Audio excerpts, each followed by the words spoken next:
চলচ্চিত্রের জনপ্রিয় চিত্রনায়ক মহানায়ক মান্নার আজ 15তম মৃত্যুবার্ষিকী। 1984 সালে নতুন মুখের সন্ধানের মাধ্যমে ঢাকায় চলচ্চিত্রে আবির্ভাব হয়েছিল টাঙ্গাইলের ছেলে মান্নার। টাঙ্গাইলের ছেলে মান্নার পুরো নাম এস.এম. আসলাম তালুকদার মান্না। মান্না ভাইয়ের সাথে ছোটবেলার স্মৃতি কেমন ছিল আপনার? অনেকটা ভাতিজা হিসেবে যতটুকু আন্তরিকতা থাকার দরকার তার চেয়ে বেশি ছিল। অনেক দুষ্ট ছিল, যাই হোক দুষ্টর কথা নাই বললাম। আমার সাথে খুব আন্তরিকতা ছিল। মান্না ভাইয়ের সাথে সেই দিনগুলো জানতে চাচ্ছিলাম, রাজ্জাক ভাই সম্পর্কে যেগুলো বলতো মাঝে মাঝে পরিবারে। হ্যাঁ, ছোটকালের থেকেই দেখছি রাজ্জাকের কাপড় চোপড় পরে বলতো যে আমাকে আর নায়কের রাজ্জাকের মতন লাগতো। আমরা কোনো সময় তাকে উৎসাহী করছি। সে মন খারাপ করতে পারে, তখন যে এত বড় নায়ক হবে এটা তো আমরা বুঝতে পারিনি। তারপরে ধীরে ধীরে যখন বুঝতে পারলাম যে সে অনেক বড় নায়ক হয়ে গেছে। কিন্তু একটা কথা, খুব মূল্যবান কথা বলতেছি, আমি বিদেশে এবং বাংলাদেশে যতগুলা দেশ ঘুরেছি, মান্নার মতন মৃত্যুর পরে যে মান্নার, যেটা বাস্তব কথা, যদি সঠিকভাবে নিয়ম কানুন মাইনা যদি আমরা জানাজাটা ঢাকায় পড়তে পারতাম, আমার মনে হয় ঢাকা শহরে জায়গা হইতো না। আমি যেদিন এফডিসির গেট দিয়ে যখন আমি লাস্টে ঢুকাইলাম, আমার পিছে মনে হয় 2 লাখ লোক ছিল। তারপরে লোক সংখ্যা প্রায় 5-7 লাখ হয়ে গেল। এফডিসির ভিতরে তো আর 7 লাখ লোক ঢোকানো সম্ভব না। যাই হোক, এফডিসির ভিতরে জানাজাটা পড়লাম।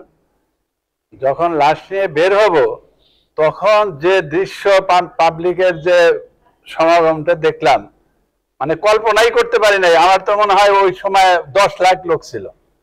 র্যাব দিয়া, পুলিশ দিয়া, সিকিউরিটি দিয়া তারপরে তারা লাশটা বাইর করতে হয়েছে। মানে এই অনুষ্ঠানের আগে প্ল্যান ছিল যেটা আমরা শহীদ মিনারে নিয়ে যাব, কিন্তু মানুষের এত চাপ, এত ঢল, কেউ এই রিস্ক নিতে সাহস পায় নাই। পরে আমরা শহীদ মিনারের প্রোগ্রামটা ক্যান্সেল করে পরে আমরা টাঙ্গাইলের উদ্দেশ্যে চলে আসি।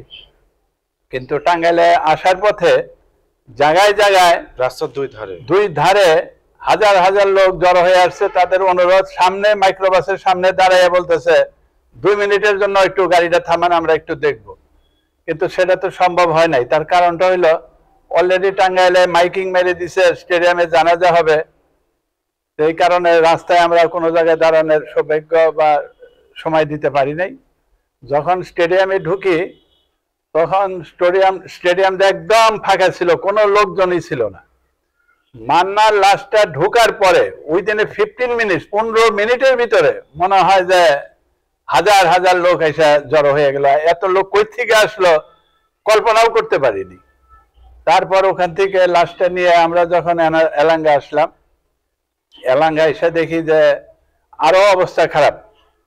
বাস স্ট্যান্ডের থেকে আমার বাড়ি পর্যন্ত, আমার মসজিদের ছাদ সুদ সব, বাড়ি আশেপাশে দোকানটাও ভেঙে ফেললো পাবলিকে লাশ দেখার জন্য। যাই হোক, কোনোভাবে লাশটা নিয়ে এলাঙ্গা হাই স্কুলে আমরা চলে যাই। হাই স্কুলে যাওয়ার পরে ওখানে আবার যে দৃশ্য, খালি মানুষ আর মানুষ। জানাজাটা যে সুষ্ঠুভাবে পড়বো সেটা নিয়েও একটা প্রবলেম হয়ে গেল। মানে এত লোকের জায়গা, মাঠটা যে ছিল, মাঠটা বেশ বড়, তারপরেও এত লোক আসতেছে। আমার জীবনে এত লোক আমি দেখি নাই, জানাজার ভিতরে মানুষ এইভাবে আসে।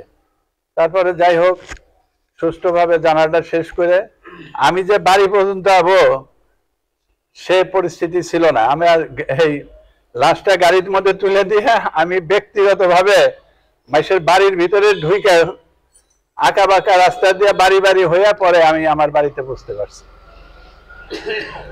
যাই হোক, একটা চিত্রনায়কের যে এত বড় জনপ্রিয়, হয়তোবা মান্নার চেয়ে রাজ্জাক সাহেব অনেক বড় নায়ক ছিল, কিন্তু সে মান্না নিজেও স্বীকার করছে মান্না প্রিয় নায়ক ছিল রাজ্জাক সাহেব।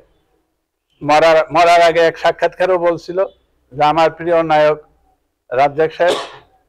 এটা মান্না নিজেই বলে গেছে। কিন্তু মান্নার মৃত্যুর পর যে এত লোক, এটা আমার মনে হয় পৃথিবীতে কোনো দেশে হয়েছে কিনা আমার জানা নেই।